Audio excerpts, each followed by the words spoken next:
Agora você ouve uma palavra de vida com o pastor Érico Rodolfo Bussinger.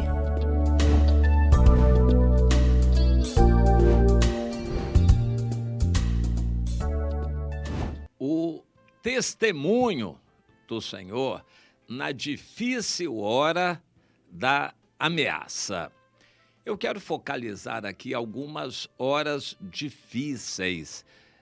Uma ameaça física, um assalto, por exemplo, uma ameaça de enfermidade, uma ameaça moral, um assédio, coisa desse tipo, uma ameaça de perder dinheiro na bolsa de valores, alguma aplicação, alguma situação assim, uma ameaça jurídica, alguém que se levante na justiça contra você e ameaçando tirar um dinheiro que até você nem tem. São ameaças que se levantam e nós então pensamos, como eu vou me comportar diante de uma ameaça? A maior parte das pessoas não sabe como vai se comportar diante de um assalto, por exemplo. Quando você está às portas da morte, com uma enfermidade já mortal, terminal, como você se comporta? Diante de uma ameaça séria, como vai ser o seu comportamento?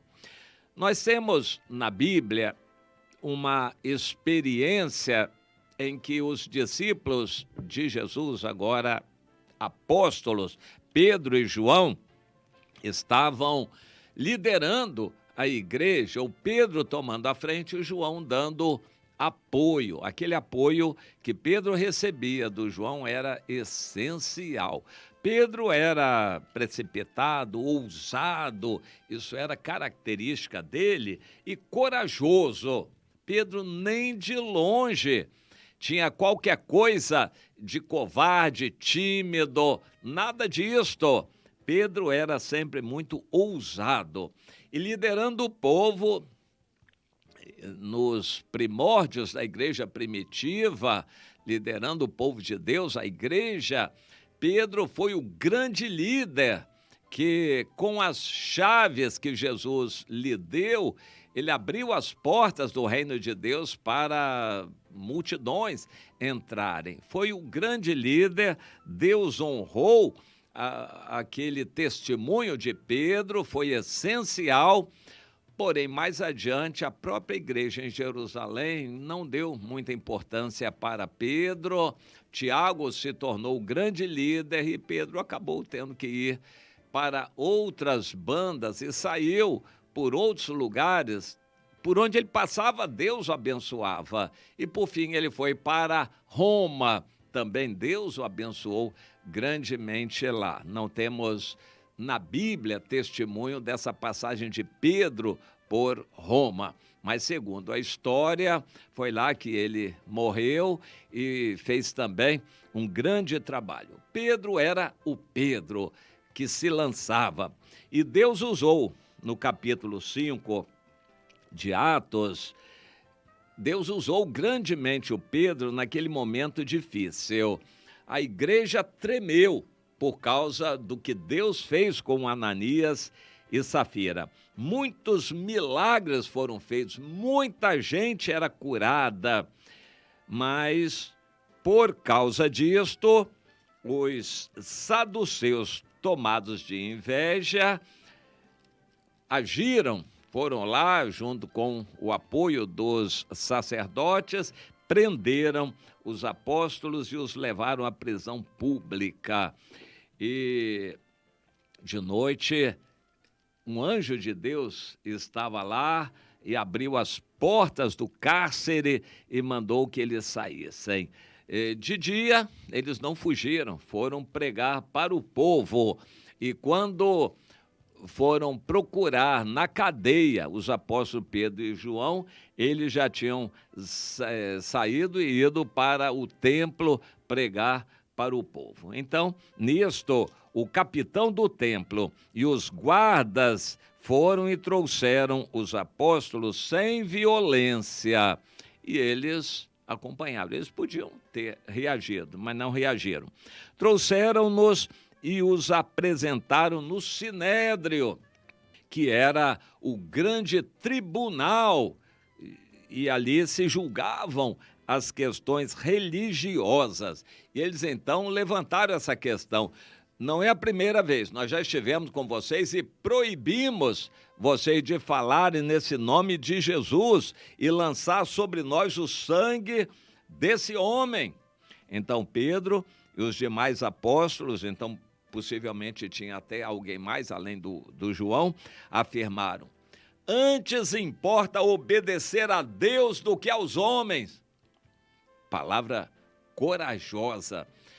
Deus espera de nós esse testemunho no ambiente de trabalho, para o seu chefe, para as autoridades ali. Podem mandar você embora, mas que você dê o bom testemunho do Senhor e não tenha vergonha de falar de Jesus na sua escola, na sua faculdade, na sua vizinhança, na sua família, seja perante quem for, que você tenha coragem de falar de Jesus e não se envergonhe.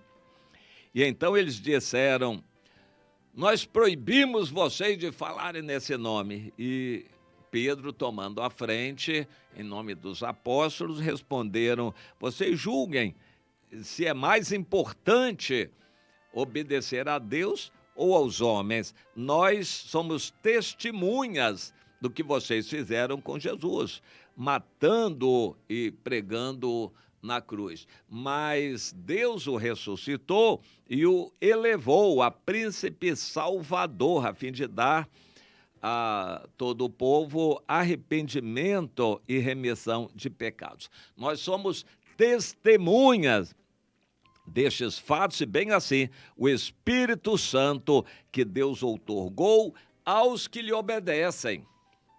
Eles, porém, ouvindo isso, se enfureceram e queriam matá-los.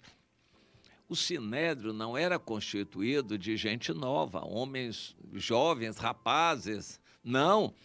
Pessoas de idade, pessoas supostamente moderadas, sensatas, pessoas de experiência, idosas, mas mesmo assim, eles se enfureceram e queriam matar os apóstolos. Foi quando o Gamaliel se levantou dentre eles e disse: calma, minha gente, e acalmou, falou alguma coisa que acalmou o ânimo, e eles então,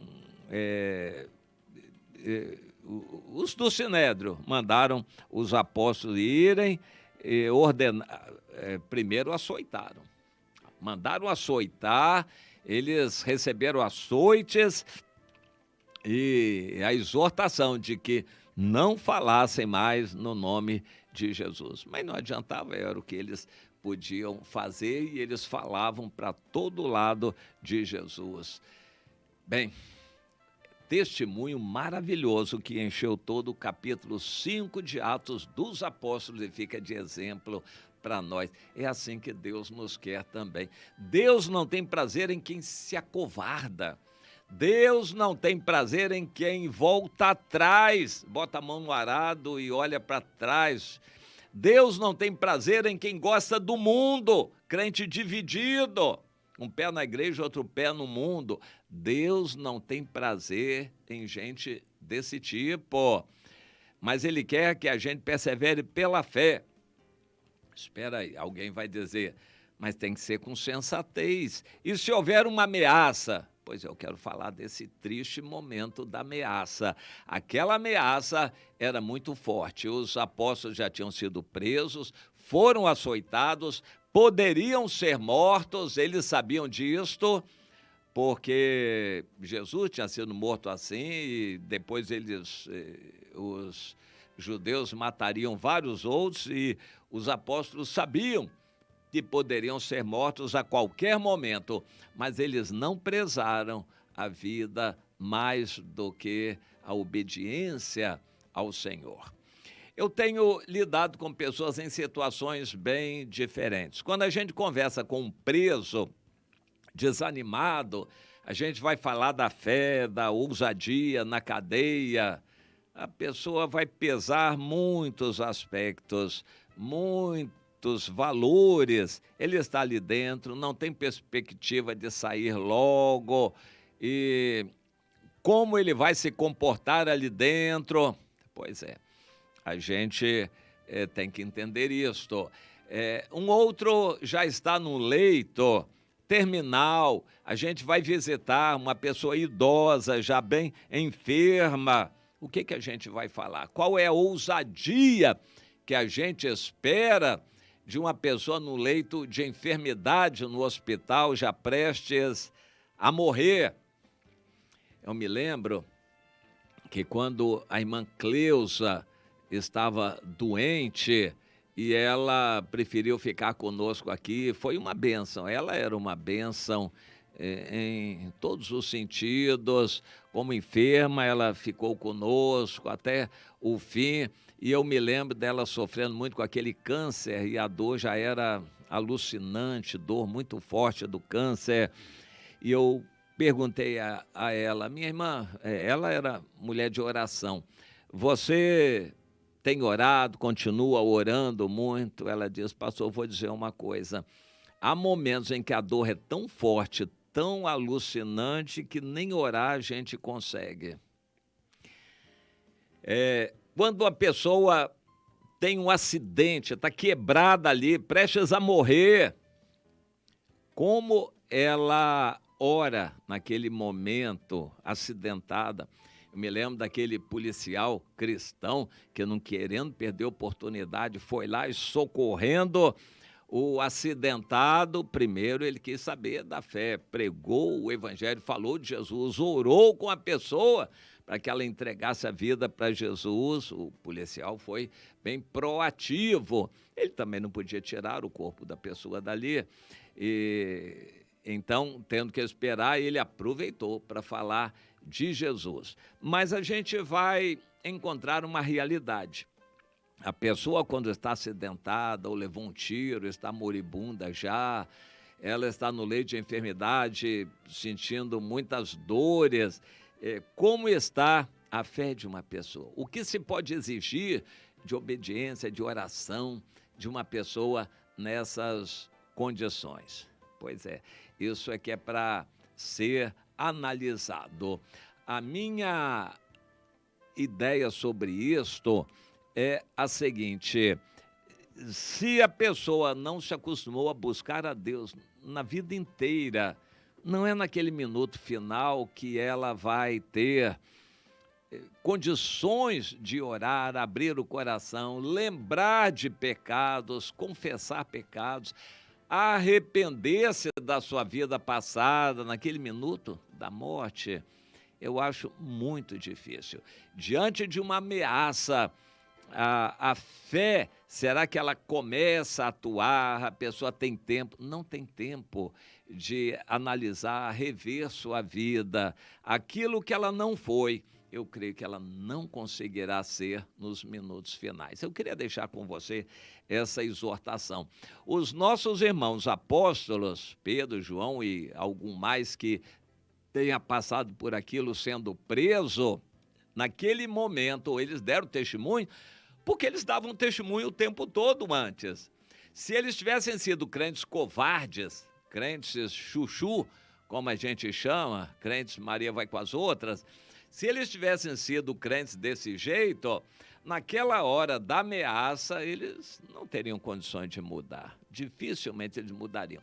Quando a pessoa está acidentada, já prestes a partir, é muito difícil ela raciocinar, pensar, lembrar dos pecados, se arrepender, se voltar para Deus. É muito difícil. Portanto, se você não está todos os dias com o Senhor, quando chegar a hora da morte, eu acho muito difícil que vá acontecer este milagre que de um momento para outro você se volte para Deus. Portanto, a hora é agora.